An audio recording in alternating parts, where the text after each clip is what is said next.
She was 16 years old when the world decided it no longer had room for her, and she stood on the wooden platform of the Cedar Hollow Depot with a single carpet bag and nowhere to be. Her uncle Alden Marsh, the only kin she had left after the fever took her mother, had signed the papers that put her out of his house the very week she turned 16, saying plainly that a girl of working age was a mouth he no longer intended to feed. What she carried into the world was $5 sewn into the hem of her petticoat, a mother's wedding ring, and a stubbornness that no one had ever managed to starve out of her. With that $5 and nothing more, she bought the deed to a boarded-up, rat-chewed saloon on the forgotten end of Main Street, a building the whole town had written off as good for nothing but kindling. It was, by every measure the town could see, the most foolish purchase a friendless orphan girl had ever made. But beneath the warped floorboards behind that saloon's bar lay something sealed away that no living soul in Cedar Hollow remembered was there, a secret that would not just change the fortune of one forgotten girl, but would quietly restore an entire town to something it had long since given up on becoming again. Settle in, and let us tell you the story of Josephine Calloway. If you're watching from a place that feels forgotten tonight, tell us in the comments. We'd like to know you're there, not be prevented. Ruth Calloway died in the winter of 1880, and Josephine, not yet 15, went to live with her mother's brother, Alden Marsh, because there was, as the town's minister gently put it, simply nowhere else for her to go. Alden Marsh ran the Cedar Hollow feed store and had never wanted children, a fact he did not trouble himself to hide from his niece. He was not a cruel man in the way of a man who raises his hand, but he was cold in the way of a man who counts every biscuit and resents every one that isn't his own, and Josephine learned quickly to make herself small and useful, rising before dawn to sweep the store, keeping the ledgers with a neatness that even Alden grudgingly admitted was better than his own, and asking for nothing beyond a roof and a meal. She kept her mother's sewing basket beneath her narrow bed, and in the evenings when her uncle had gone to the tavern, she would take out scraps of fabric other families had discarded and turn them into something wearable, selling the finished pieces quietly to Mrs. Adeline Reyes, who ran the town's one dry goods store and had a soft spot for the girl's careful stitches. It was in those years that Josephine also learned the layout of every building on Main Street, because Alden sent her on errands to every merchant in town, and she came to know Cedar Hollow's true condition better than most adults did. She knew which storefronts were empty, which roofs leaked, and which businesses were only a bad season away from closing their doors for good. She noticed, too, the old Prairie Row Saloon, boarded up since before she was born, its windows blind with dust, its sign faded to a ghost of gilt lettering, and she would sometimes pause in front of it on her errands, wondering, the way a curious child wonders about a locked room, what exactly had happened there, and why no one in Cedar Hollow ever spoke of it plainly. The fall came swiftly and without much warning, the way real ruin often does. In the early months of 1882, when Josephine was 16, the railroad announced it was rerouting its main line 11 miles south through the town of Harmon's Crossing, and the news landed on Cedar Hollow like a hard frost on a lake garden. Freight traffic to the town began to dry up within weeks,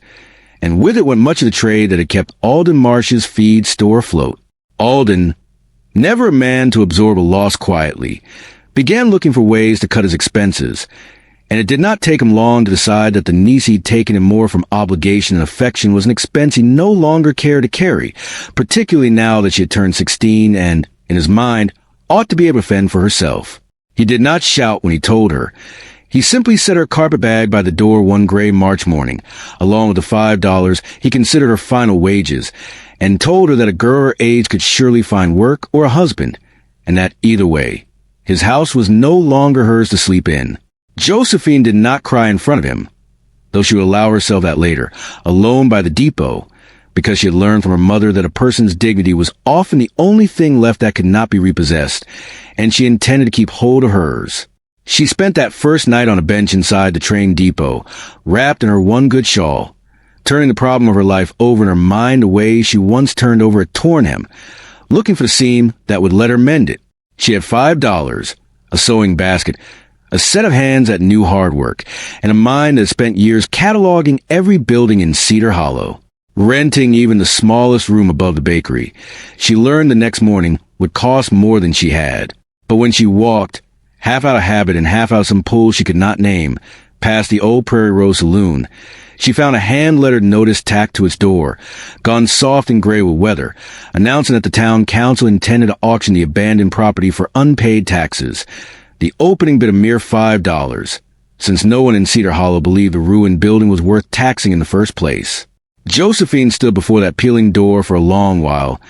doing the same arithmetic she had done over 1,000 mended garments, a thing others called. South, through the town of Harmon's Crossing, and the news landed on Cedar Hollow like a hard frost on a lake garden. Freight traffic to the town began to dry up within weeks, and with it went much of the trade that had kept Alden Marsh's feed store afloat. Alden, never a man to absorb a loss quietly, began looking for ways to cut his expenses, and it did not take him long to decide that the niece he'd taken him more from obligation and affection was an expense he no longer cared to carry, particularly now that she had turned 16 and, in his mind, ought to be able to fend for herself. He did not shout when he told her. He simply set her carpetbag by the door one gray March morning, along with the $5 he considered her final wages, and told her that a girl her age could surely find work or a husband, and that either way, his house was no longer hers to sleep in. Josephine did not cry in front of him, though she would allow herself that later, alone by the depot, because she had learned from her mother that a person's dignity was often the only thing left that could not be repossessed, and she intended to keep hold of hers. She spent that first night on a bench inside the train depot, wrapped in her one good shawl, turning the problem of her life over in her mind a way she once turned over a torn hem, looking for the seam that would let her mend it. She had $5, a sewing basket, a set of hands that knew hard work, and a mind that spent years cataloging every building in Cedar Hollow, renting even the smallest room above the bakery. She learned the next morning would cost more than she had. But when she walked, half out of habit and half out of some pull she could not name, past the old Prairie Rose Saloon, she found a hand-lettered notice tacked to its door, gone soft and gray with weather, announcing that the town council intended to auction the abandoned property for unpaid taxes. The opening bid a mere $5, since no one in Cedar Hollow believed the ruined building was worth taxing in the first place. Josephine stood before that peeling door for a long while, doing the same arithmetic she had done over 1,000 mended garments, a thing others called. Worthless was not the same as a thing that was worthless, and $5, foolish as it seemed, was the exact sum she had in the world. The auction, held 2 days later on the courthouse steps, drew a small, amused crowd, mostly men who had come to watch rather than to bid, since no one imagined a boarded-up saloon with a collapsing roof and a reputation for bad luck was worth the trouble. When the auctioneer, a heavy-set man named Otis Pruitt, called for an opening bid, there was a ripple of laughter when 16-year-old Josephine Calloway raised her hand and offered her entire $5. Someone in the crowd called out that the girl had lost her mind along with her home, and another voice suggested she'd be better off spending the money on a ticket out of town. But nobody raised a competing bid, because nobody else wanted to trouble the place. And so the gavel came down, and the deed to the Prairie Rose Saloon passed for $5 into the hands of an orphaned girl with nowhere else to sleep. Otis Pruitt handed her the deed with a look of pity more than triumph, telling her not to expect miracles from a building that had sat empty for 16 years, ever since. He added, almost as an afterthought, the trouble with the Whitlock brothers. Josephine let herself into the saloon that same afternoon, working the swollen door open with a strength that surprised her, and stepped into a room thick with the smell of dust, old whiskey, and time. Sunlight came slicing through gaps in the boarded windows, lighting up motes that drifted like slow snow, and she stood there a long moment, simply looking at what she now owned, a long bar dark wood, scarred but solid beneath its grime, a scattering of overturned chairs, a mirror behind the bar gone cloudy with age, and, oddly, an undisturbed stillness, as though the room had been waiting rather than merely decaying. She spent that first evening simply sweeping, clearing a corner clean enough to lay her shawl and carpet bag, and it was while running her hand along the underside of the bar, checking for rot the way her father had taught her to check any wood before trusting it, that her fingers caught on something that should not have been there, a seam in the wood, too straight and too deliberate to be a crack, running along a panel set into the base of the bar, just above the floor. It took her the better part of an hour, working by lamplight with a flathead tool she found among the saloon's abandoned fittings, to work the panel loose, and when it finally gave way with grown-up old hinges, she found herself looking not into empty space, but into a shallow compartment built into the very foundation of the bar,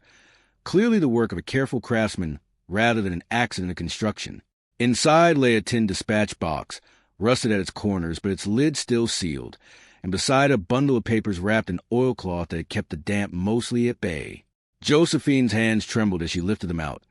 not from fear, but from a particular, breathless feeling of standing at the edge of something that had been hidden on purpose by someone who had meant for it to be found. She carried both the box and the bundle to her small circle of lamplight and sat down on an overturned chair to open them, and it was there, in the hush of that first night in her new and ruined home, that Josephine Calloway began to understand that the Prairie Rose Saloon had not simply been abandoned. It had been sealed shut around a secret. The oilcloth bundle held letters, dozens of them, written in a strong, slanting hand and dated across nearly 2 decades. And as Josephine read by lamplight late into that first night and the nights that followed, a story began to take shape that no one in Cedar Hollow had spoken of in her hearing. The saloon, she learned, had been built and run by 2 brothers, Elias and Robert Whitlock, who had come west together in the 1860s and had, by every account in the letters, been the beating heart of the young town's commerce. Not merely tavern keepers, but the closest thing Cedar Hollow had to a bank, holding the savings of ranchers and rail workers who did not trust the nearest formal bank 30 miles distant. Keeping careful account in a ledger that Josephine soon found was folded into the bottom of the tin dispatch box itself, its pages brittle but legible. The letters were correspondence between the 2 brothers, and it became clear a silent partner and benefactor of the town, a widow named Cornelia Ashford, who had quietly funded the digging of Cedar Hollow's first proper well and the building of its schoolhouse through money entrusted to the Whitlocks, asking always that her name be kept from the town's notice, since she wanted the gift remembered as the town's own doing rather than one wealthy widow's charity. The story soured. The letters made clear, in the winter of 1866, when Robert Whitlock, the younger brother, fell into debt through a series of poor investments in cattle he'd never actually seen delivered, and in his desperation, he began quietly siphoning from the very savings the town had entrusted to brothers' care, hoping to cover his losses before anyone noticed. Elias, the elder brother, discovered the theft only after most of the damage was done, and rather than expose his own brother to the town's justice, which in those years could be swift and unforgiving, he made a decision that would end up costing them both everything. He sealed what remained of the town's money in the full, honest ledger of every family's savings into the hidden compartment beneath the bar, intending, the letters said, to slowly and secretly make the town whole again out of the saloon's own earnings before anyone need ever know what his brother had done. But before he could finish what he'd started, a fire broke out in the saloon's stable one night in early 1867, under circumstances the letters described as suspicious, and in the chaos both brothers vanished from Cedar Hollow entirely.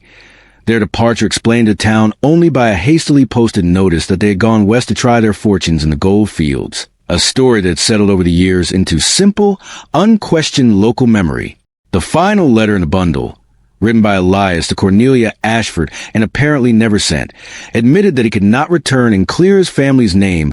without also condemning his brother, and so he had chosen instead to seal the truth away, along with what remained of the town's money, trusting that someday someone honest would find it and know what to do. Josephine sat with that last letter for a long while, understanding now why old Otis Pruitt had spoken of trouble with the Whitlock brothers with such careful vagueness, and why the town's memory of the saloon had settled into simple, comfortable forgetting rather than scandal, because no one left in Cedar Hollow had ever known the truth well enough to keep it alive. The ledger, when she finally worked up the courage to read it fully, listed some belonging to families whose names she recognized from her years of running errands for her uncle, the Hendersons, the Petrov family who ran the smithy, old Mrs. Ottoline Reyes herself, and more than a dozen others, sums that even accounting for 16 years of missing interest amounted to a fortune far beyond anything Josephine had ever imagined holding in her hands, let alone owning outright. And there, in the dispatch box beneath the letters in the ledger, wrapped in a second layer of oilcloth, lay the money itself, or what Elias Whitlock had managed to preserve of it, a sum in gold coin and banknotes that, even discounted for the currency changes of 16 years, represented more wealth than Cedar Hollow's entire town treasury. It would have been the easiest thing in the world for Josephine Calloway, 16 years old, orphaned, thrown out by her only living kin, to simply take that fortune and vanish from Cedar Hollow the way the Whitlock brothers themselves had vanished, to buy herself a comfortable life in some city where nobody knew her name or her circumstances. She turned the idea over during those first sleepless nights in saloon, not because she seriously intended it, but because she believed, the way her mother had taught her, that a temptation examined honestly loses much of its power over a person examined dishonestly does not. What she kept returning to, lying on her borrowed cot beneath the old saloon's roof, was her mother's voice reminding her that a thing's worth wasn't the same as its price, and it seemed to her now that this money had never really been Whitlock's, nor was it now hers. It belonged, by every honest accounting, to the families whose names filled that brittle ledger, families who had spent 16 years believing their savings simply, lost to a bank collapse or a brother's betrayal, when in truth it had been waiting, sealed and patient, for someone honest enough to bring it home. She did not act rashly, however, because she understood that a 16-year-old orphan girl walking into Cedar Hollow's general store announcing she found a fortune beneath a saloon bar would very likely find herself accused of theft, or worse, would find that fortune seized from her by men with louder voices and more standing in the town than she possessed. So Josephine spent the following weeks doing what she did best: careful, patient, unglamorous work. She cleaned the saloon by day, earning a little money mending clothes for Mrs. Reyes by evening, and she quietly began cross-referencing the ledger against what she could learn of the town's current families, discovering that most of the original account holders or their direct descendants still lived in or near Cedar Hollow. She wrote, in her careful schoolroom hand, a full and honest account of what she had found, and she brought that account, along with the ledger and the letters, not to the town council first, but to Dr. Aldous Fenwick, the physician who had tended her mother in her final illness, and whom Josephine had come to trust as one of the few adults in Cedar Hollow who had never once treated her unkindly. Dr. Fenwick read the letters twice through by his study lamp, his expression shifting from disbelief to something closer to grief as he recognized, in Elias Whitlock's cramped handwriting, an old friend he had not thought of in 16 years, and he told Josephine plainly that she had two choices before her. She could try to quietly disperse the money herself and hope no one questioned the 16-year-old girl's sudden generosity, or she could bring it forward openly,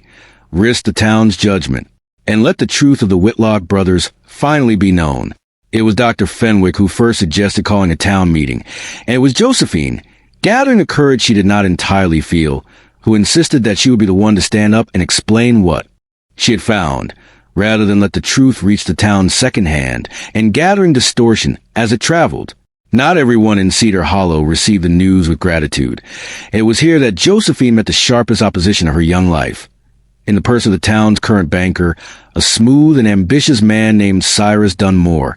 who had arrived in Cedar Hollow only 6 years earlier and had built his modest bank into the closest thing the shrinking town had to financial power. Dunmore, standing at the back of the crowded schoolhouse the night Josephine told her story, was quick to declare the whole account a fabrication, suggesting loudly that the girl had likely planted the ledger herself, or worse, had stolen the money through some means she was not disclosing, and he moved that the town seize the fortune into the custody of his own bank, pending what he called a proper investigation, a proposal that would have left the money, and the decision of what became of it, entirely in his hands. Josephine's Uncle Alden Marsh, seated near the front, said nothing in her defense,